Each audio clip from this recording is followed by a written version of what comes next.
3장 1절 보겠습니다. 3장 1절에 보면 그 이 당시 시대를 알려주는데 여호와를 섬길 때에는 여호와의 말씀이 희귀하여 이상이 흔히 보이지 않았더라. 되게 암울한 시대를 말해준다고 이 3주째 얘기하고 있습니다. 1주차도 이 구절을 갖다가 얘기해줬고요. 2주차에도 똑같이 얘기해줬어요. 여러분, 우리가 1장과 2장의 내용을 좀 돌이켜 생각해보면 1장에 무슨 내용이 있었죠? 한나가 이제 본인이 태에 임신을 하지 못하여 그것을 위해서 기도하다가 그것을 통하여 기도하던 중에 하나님의 마음을 알게 되고 그 마음을 알게 되어서 이제 자신의 자녀를 주 앞에 드리는 그게 어린 사무엘이었습니다. 반대로 엘리는 자신의 아들들이 인간적으로 너무 정이 많이 있어서 하나님의 뜻대로 그 아들들을 치리하지 못하여서 심판받는 것이 2장의 내용이었습니다. 심판이 선고되는 게. 3장에 가보면 이제는 진짜로 사무엘을 하나님께서 부르시는 그 장면에 있습니다. 자, 오늘 말씀의 제목을 함께 같이 읽도록 하겠습니다. 시작. 한국어로는? 중국어로는? 뭐 아는 사람이 없겠구나. 혹시 스페인어? 혹시 프랑스어? 이렇게 안 되겠구나. 여기까지는 안 했겠구나. 그래. 자, 하나님은 우리와 여러분들과 친밀한 관계를 맺고 싶어 하시죠. 그것을 믿으시죠?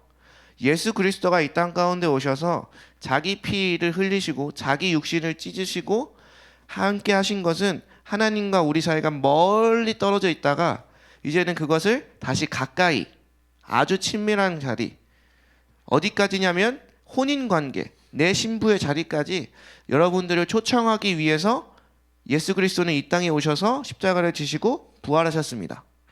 그래서 하나님은 언제나 우리와 친밀하게 교제하고 싶어 하세요.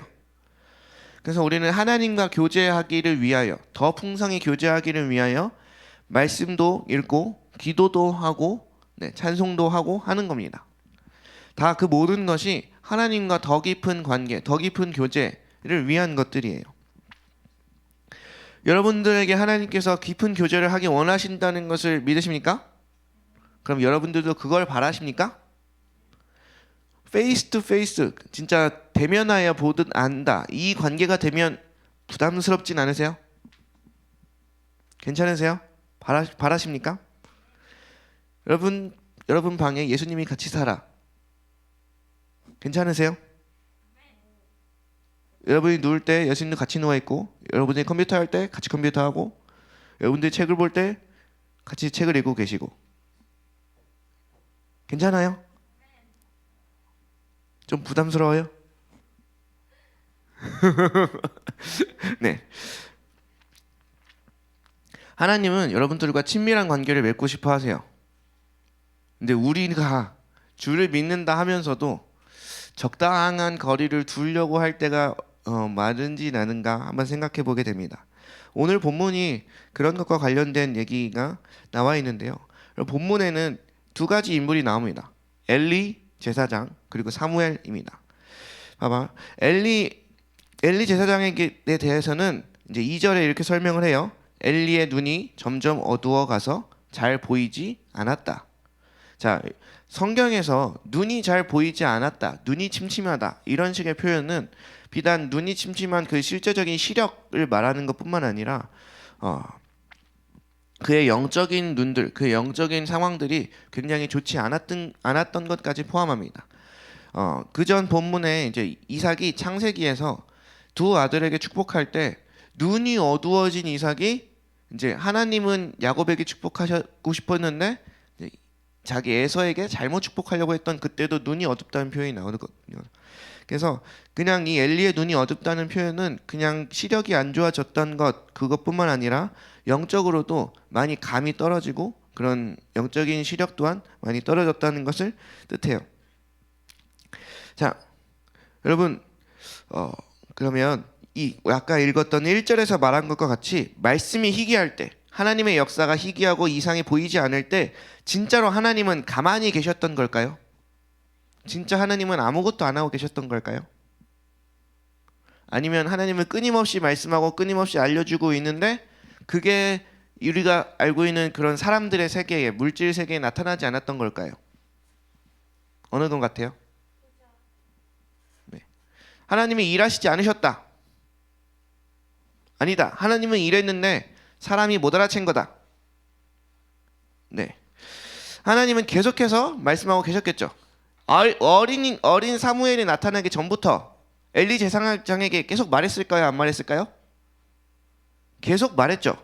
엘리 제사장은 자기에게 말씀하시는 것뿐만 아니라 다른 하나님의 사람을 통하여서도 하나님의 뜻을 들었어요. 2장에 그 표현이 나와요.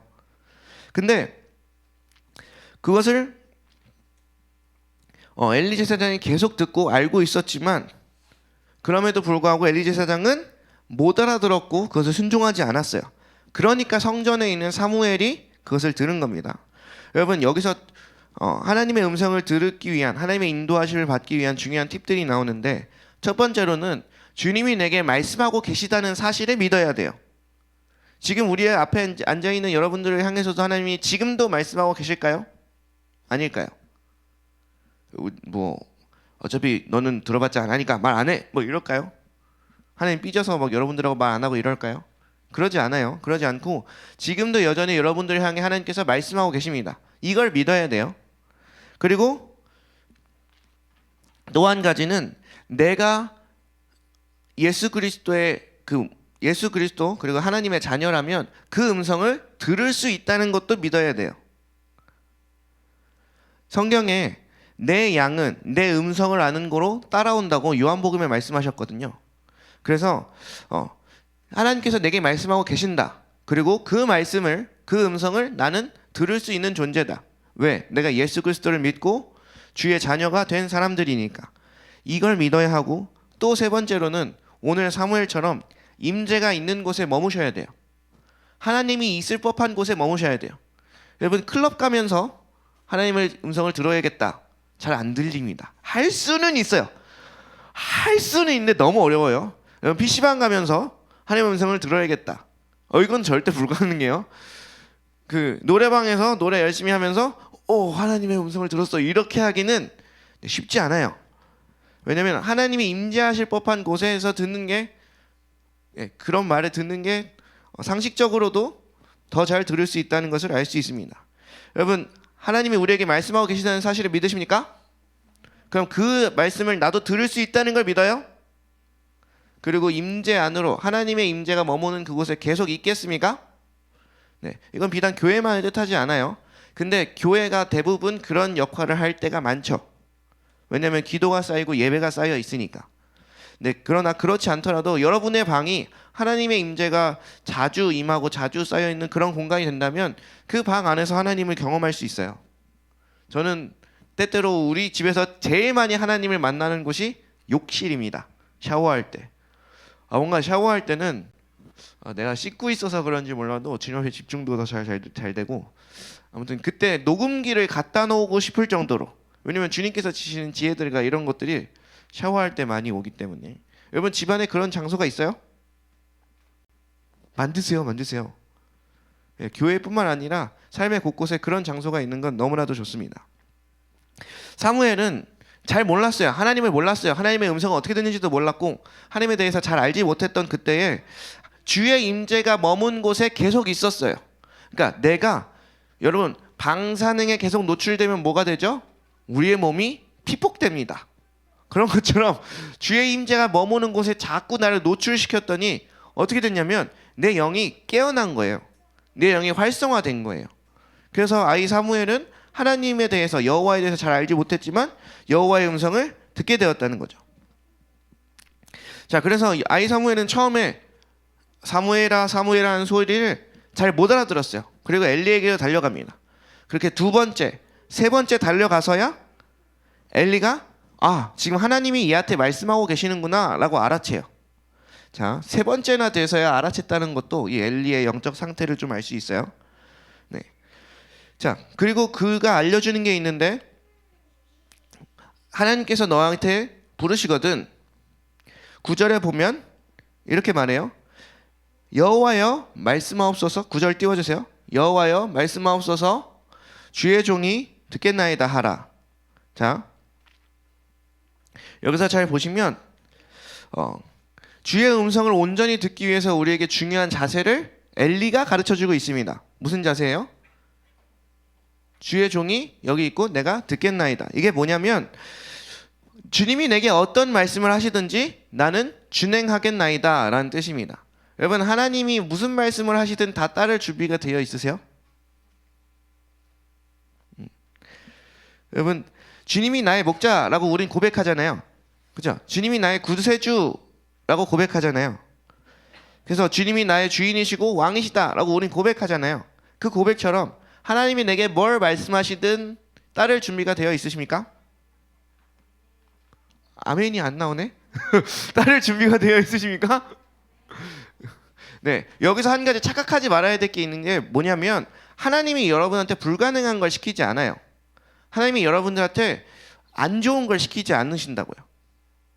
하나님은 선한 목자이셔서 선한 목자이시기 때문에 여러분들에게 할 수 있는 것 그리고 좋은 것만 시키십니다. 아멘?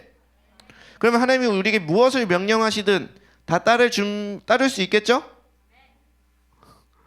벌써 뭘 듣지도 않아놓고 벌써 아니라고 하면 안 되죠. 뭘 말 좀 들어보고 아니라고 하던가 하나님을 별 경험도 못 해보고 이렇게 나오면 우리 선대가 잘못 가르쳤나?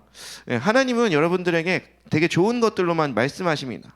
처음에 여러분들이 하나님을 만났던 때를 몇몇 분들은 좀 돌이켜보면 하나님이 여러분들에게 막 대단한 걸 시키지 않아요. 그냥 사랑한다 말씀해 주세요. 그거 하나에 펑펑 울고 하나님 알고 막 이런 거잖아요. 하나님을 오해하지 마세요. 우리를 막 못 써먹어서 안 달란 막 직장 상사가 아니에요. 하나님 우리에게 말씀하실 때는 굉장히 좋은 사랑의 말씀들을 많이 하십니다.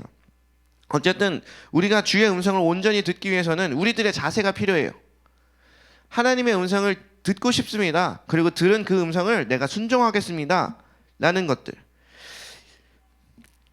이게 십자가 복음과 연결이 되는데 이제 우리 예수님이 하나님이 싫어서 떠났던 우리를 우리 삶 안에 있던 죄와 저주의 문제를 해결하시기 위해서 예수님께서 이 땅에 오셨습니다.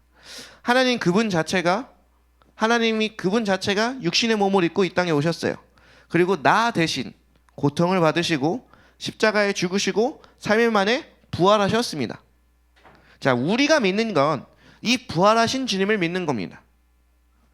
그러니까 그 제자들도 그냥 예수님을 따를 때는 이런 실수 저런 실수 많이 하다가 그 부활하신 주님을 만나니까 완전히 뒤집어져서 이제는 성령 받고 사도가 되거든요. 왜냐하면 그 부활하신 주님을 만나면 주님을 왕으로 섬길 수밖에 없어요. 주님 앞에 엎드릴 수밖에 없게 됩니다. 십자가의 놀라운 은혜와 그 부활의 능력을 맛보는 순간 예수님을 나의 왕, 나의 구주, 나의 주인, 나의 그리스도로 섬길 수밖에 없다는 겁니다. 근데 우리가 주님을 믿는다고 하는 것 자체가 주님과 함께 십자가 위에서 같이 죽고 주님과 함께 부활하실 때 같이 산 자로 우리가 주님을 믿는 거예요. 그래서 우리는 새로운 피조물이 된 겁니다. 여러분, 그래서 내가 주님 앞에 주의 음성 앞에 주의 말씀 앞에 순종하지 못한다는 이유는 무슨 얘기가 되냐면 내가 하나님이 내 주인이 아니라는 뜻이에요. 하나님이 나의 왕이 아니라는 뜻입니다. 내가 주님 믿는 것 같지만 주님 믿고 있지 않는다는 뜻입니다. 우리가 순종할 준비가 되어 있지 않기 때문에 우리의 삶의 주인이 바뀌어 있지 않기 때문에 주님을 안 믿는 건 아닙니다. 주님을 안 믿는 건 아니에요. 믿긴 믿어요. 주님이 내 신랑이긴 신랑이에요. 근데 주님이 신랑이고 내가 신부인 건 맞는데 하나님만이 내 신랑은 아닌 거야. 신랑이 여러 명 있는 게 돼버리는 거예요. 그 신랑된 주님 외에도 다른 신랑들이 너무 많은 거죠. 뭐 게임 신랑이 있을 수도 있고 아니면 뭐 이성 친구에 대한 그 신랑이 있을 수도 있고 뭐 재정에 대한 신랑이 있을 수도 있고 하나님보다 더 사랑하거나 혹은 하나님과 동등되게 사랑하는 것들이 너무 많기 때문에 우리 삶 안에 하나님의 음성이 닿을 겨를이 없어요. 닿아도 별 효력이 없어요. 그걸 주님이 모르시지 않아요.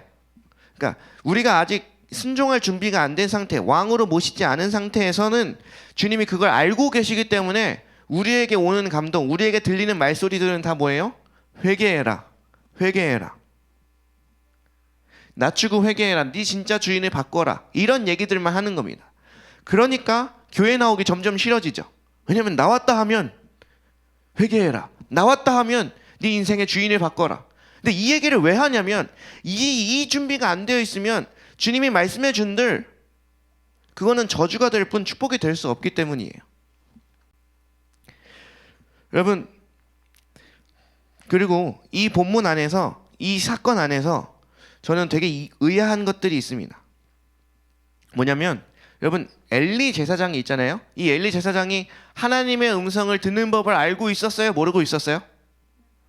하나님 앞에서 온전히 반응하는 방법을 알고 있었습니까? 모르고 있었습니까? 알고 있었어요. 그러니까 사무엘에게 알려줬죠. 여러분, 그러면 여러분들의 엘리 제사장이라고 생각해 보세요. 자, 사무엘이 갑자기 하나님의 음성을 들었다고 막 달려와요. 그래서 그러면 나는 못 듣고 얘는 들었어. 그 순간 좀 자존심 상해야 되지 않아요? 나는 대제사장이고 얘는 꼬맹이야. 근데 나는 예수님 믿은 지 이렇게 오래됐고 쟤는 예수님을 알지도 못해. 근데 쟤는 하나님을 맛봤어. 하나님의 음성을 들었어. 하나님을 경험했어. 나는 그런 게 없어. 다 알고 있었는데 이 엘리는 안 하고 있던 거예요. 뭘 해야 될지 어떻게 해야 될지 다 알고 있었는데 안 하고 있었던 겁니다. 그래서 엘리의 집안은 심판을 받습니다. 왜냐하면 다 알고 있었지만 그것을 따르지 않았던 이유, 내 아들들이 더 소중하니까. 여러분, 우리가 다 알면서도 행하지 않는 것은 주님 앞에 큰 죄가 됩니다. 네. 난 몰랐어요는 주님은 그 중심과 그걸 다 알기 때문에 핑계거리가 되지 못해요. 자, 그렇다면 하나님이 엘리에게 말씀 안 하신 것도 아니고 엘리가 주의 말씀을 듣는 방법과 주의 말씀에 순종하는 방법을 몰랐던 것도 아니야. 그럼 왜 엘리의 삶에는 하나님의 일들이 풀어지지 않았을까? 네, 고의적으로 순종하지 않은 게 돼요. 어쩔 수 없어요. 이건 하나님보다 그 아들들을 더 사랑했고 그랬기에 하나님의 말씀에 고의적에 알고 있었지만 하나님의 뜻을 알고 있었지만 고의로 순종하지 않은 것들이 됩니다. 여러분, 제가 여기서 의아했던 것 중에 하나는 엘리의 자세입니다. 뭐냐면 여러분, 사무엘이 하나님께 나아가서 하나님께 음성을 듣습니다. 그 엘리 집안에 대한 음성을 듣습니다. 그리고 나서 엘리의 반응이 뭔 줄 아세요? 엘리의 반응이 뒤에 가보면 사무엘아 사무엘아 나한테 말씀해줘. 나한테 말해줘. 하나님이 너한테 뭐라고 하시든 나한테 얘기해줘. 그게 무슨 얘기든 다 얘기해줘. 그래서 사무엘이 너무 심각한 얘기여가지고 니네 집 망한다를 어떻게 아이 사무엘이 얘기해.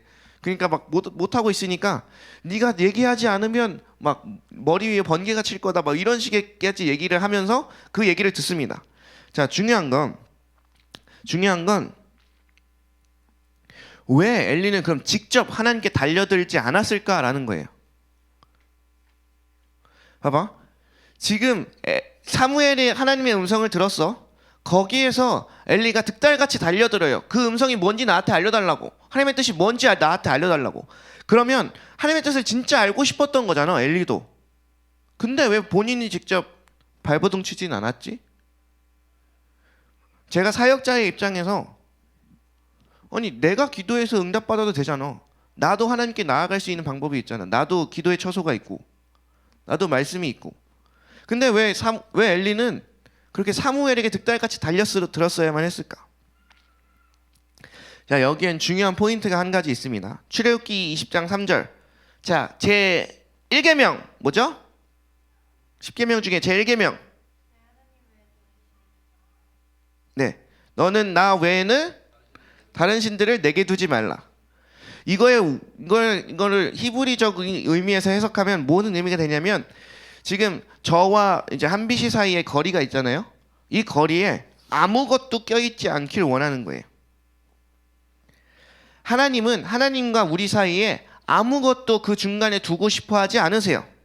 근데 사람은 자꾸만 하나님과 나 사이에 중간에 뭘 껴넣으려 그래. 뭘 넣으려 그래. 왜요? 왜 그럴까요?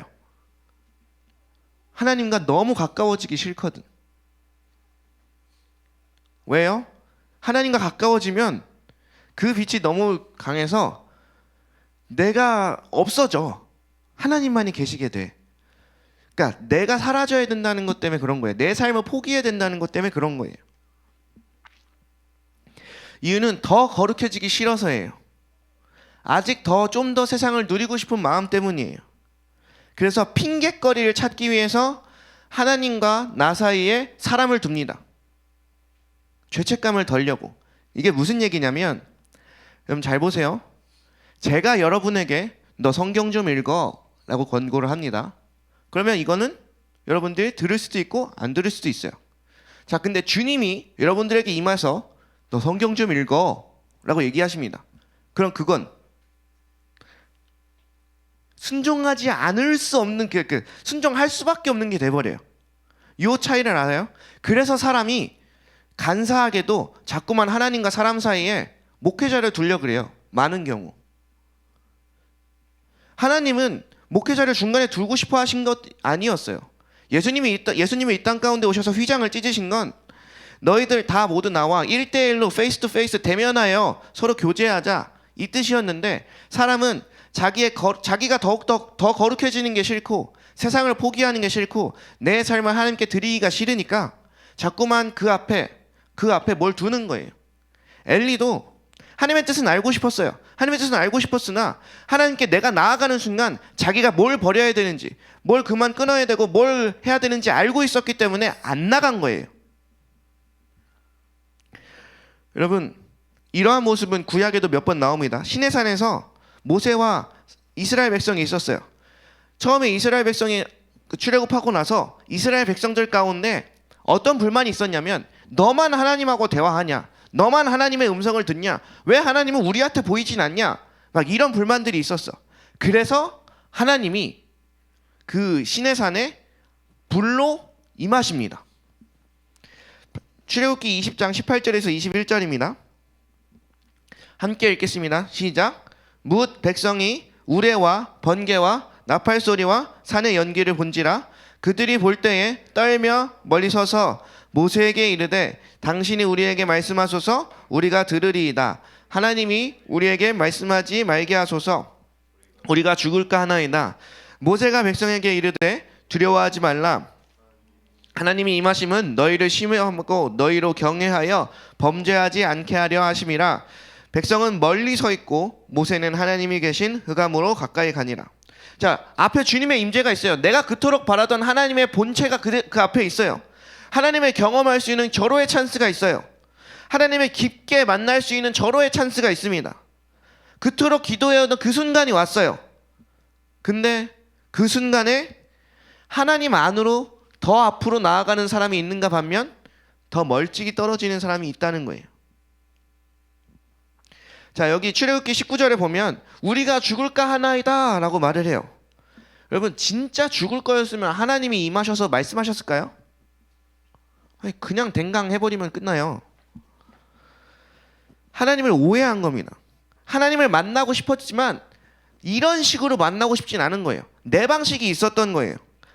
이게 무슨 말이냐면, 내가 원하는 방식, 내가 원하는 스타일로 하나님이 일해주고 하나님이 임해주고 하나님이 역사해주길 원했는데 그렇게 하지 않으니까 하나님과 거리를 두는 거예요. 그래서는 협상을 합니다. 주님, 내가 원하는 A 스타일로 해주실 거예요? 안 해주실 거예요?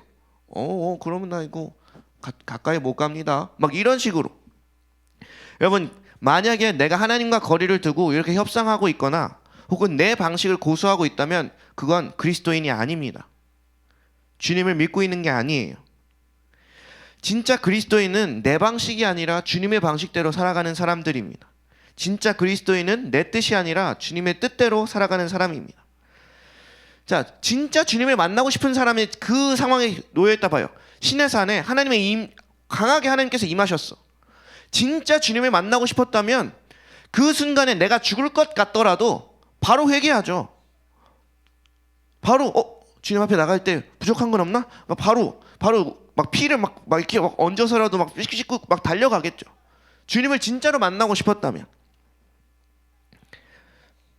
결국 주님을 진짜로 경험할 수 있는 절호의 기회가 왔을 때 그것을 잡는 사람이 있고 그것을 못 잡는 사람이 있는데, 그것은 어디서 판가름 나냐면 자기 부인과 연결되어 있습니다. 자기 방식을 버리고 하나님의 방식을 택했는가, 아니면 내 방식대로 하기를 고수하고 있는가. 이 차이가 진짜 절호의 찬스, 진짜 하나님의 역사를 경험할 수 있는 그 순간에 그것을 경험하느냐 그렇지 못하느냐를 결정합니다. 이와 비슷한 경우가 또 있어요. 예레미야서에 보면 예레미야 42장 1절에서 3절입니다. 네, 여기 보면 이제 모든 사람들이 나와서 예레미야에게 말을 해요.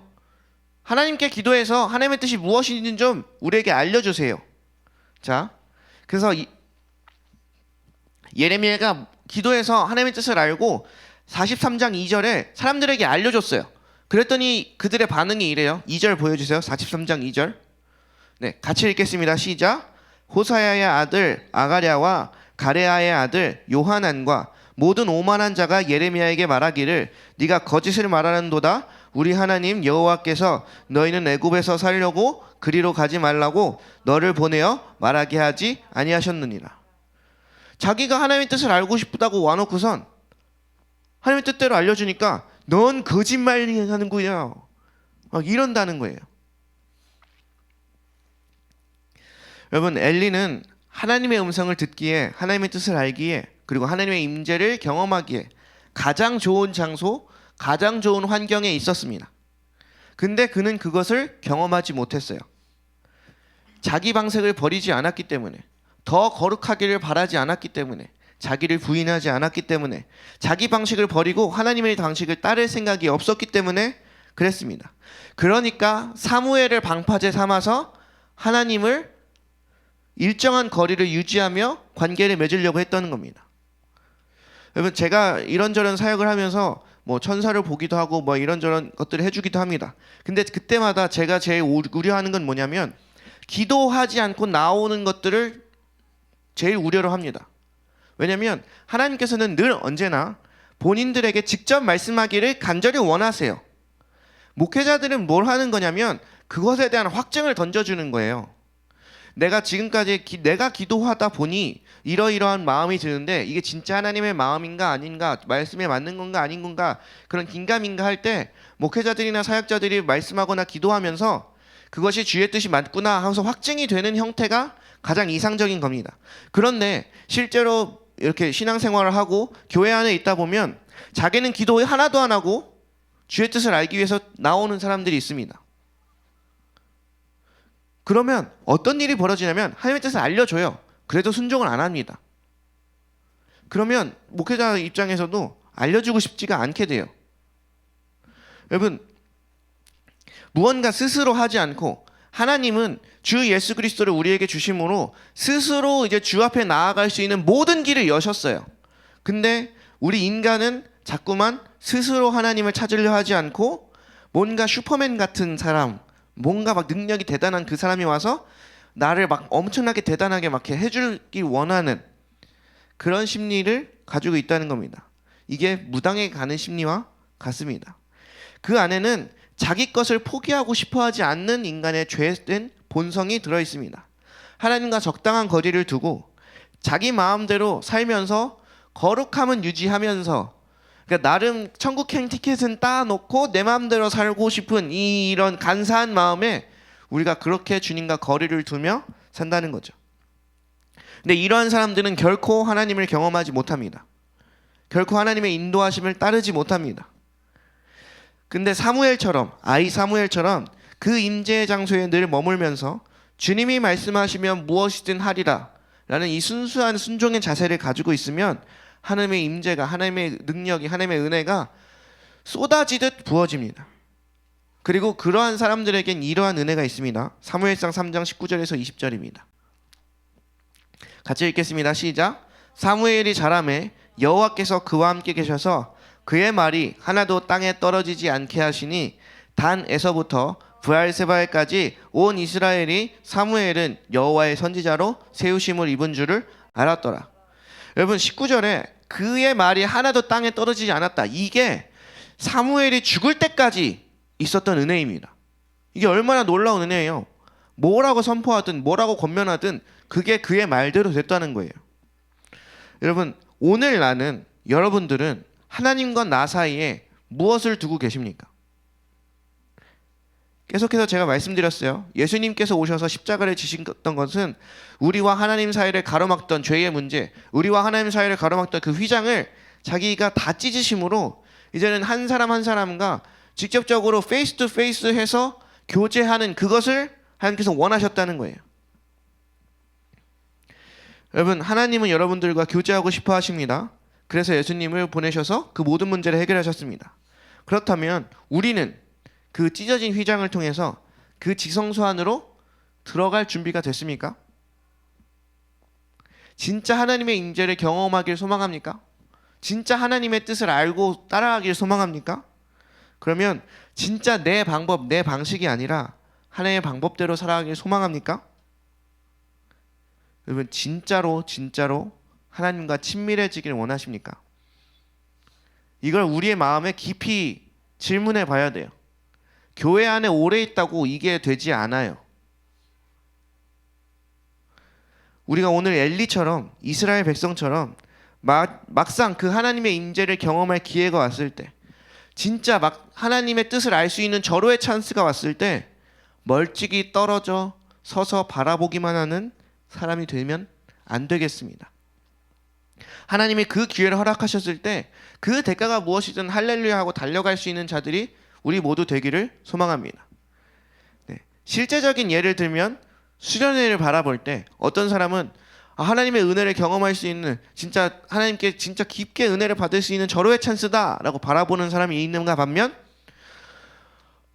또 그때가 왔구나, 한번 가긴 가야지, 교회를 오래 다니고 전도사님하고 친해서 뭐 안 간다고는 말할 수 없고, 집에서 부모님들이 보고 계시니 안 갈 수는 없구나, 가긴 가야지, 뭐 이렇게 하면 안 돼요.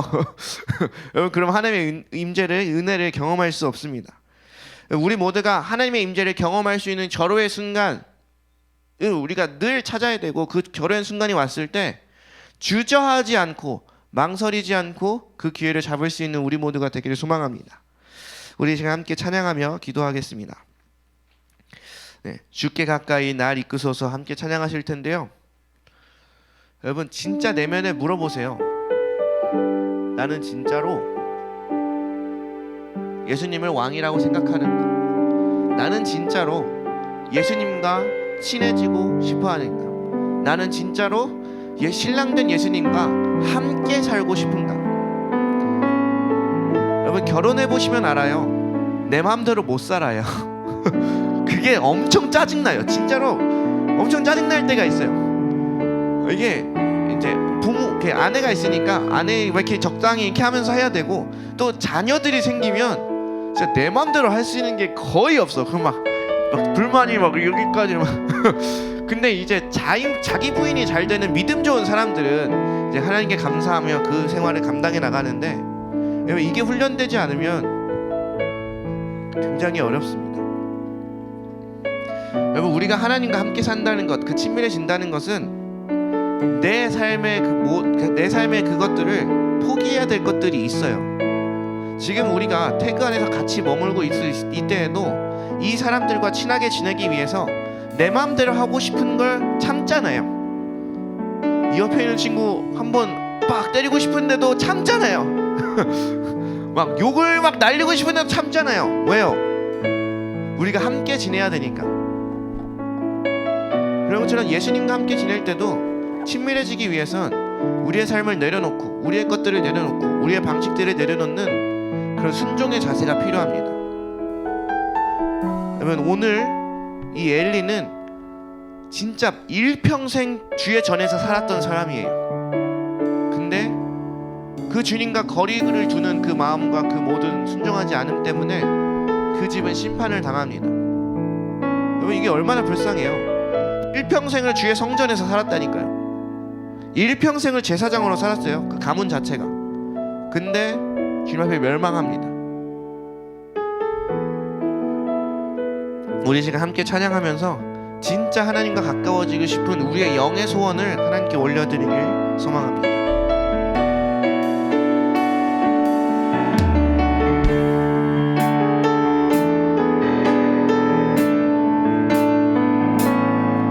주께 가까이 날 이끄소서.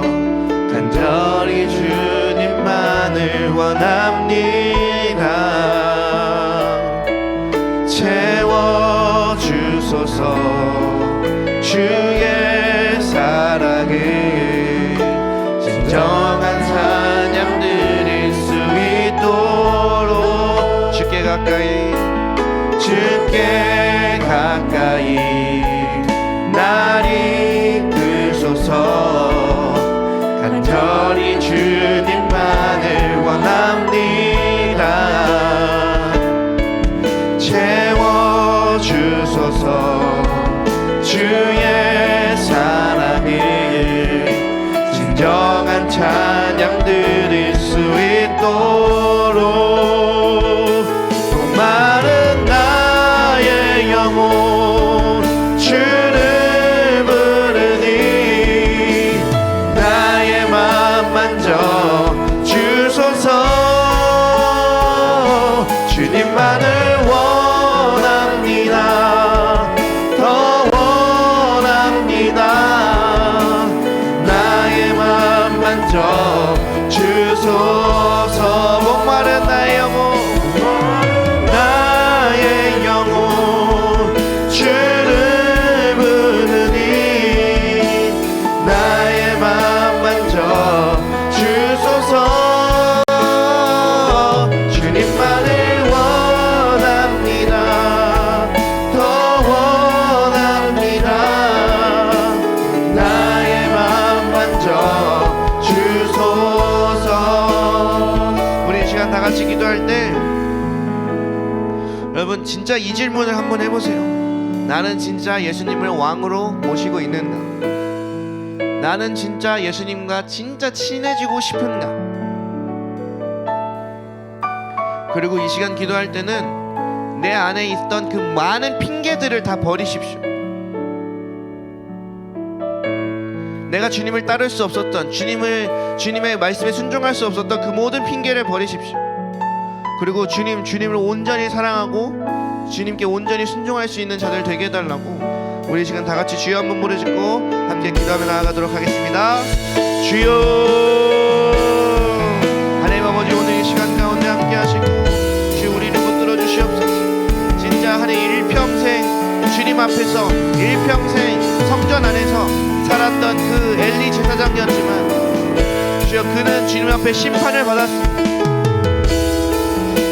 주님 앞에서 내 방식을 고수하고 주님 앞에서 내 뜻을 고수하고 하나님의 방식과 하나님의 뜻에는 관심이 없었던 그 엘리는 하나님과 적당히 거리를 두면서 살려고 했던 그 엘리 제사장은 평생을 성전 안에서 살았지만 멸망당하는 자가 되었습니다.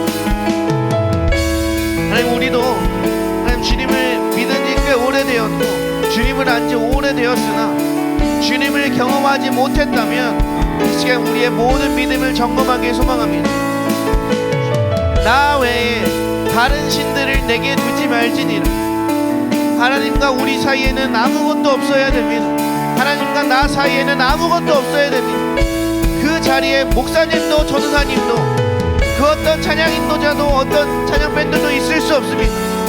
그 무엇도 있을 수 없습니다. 주님, 이제는 주님 앞에 그 친밀한 곳으로, 주님 앞에 그 친밀한 곳으로 우리 인도하여 주시옵소서.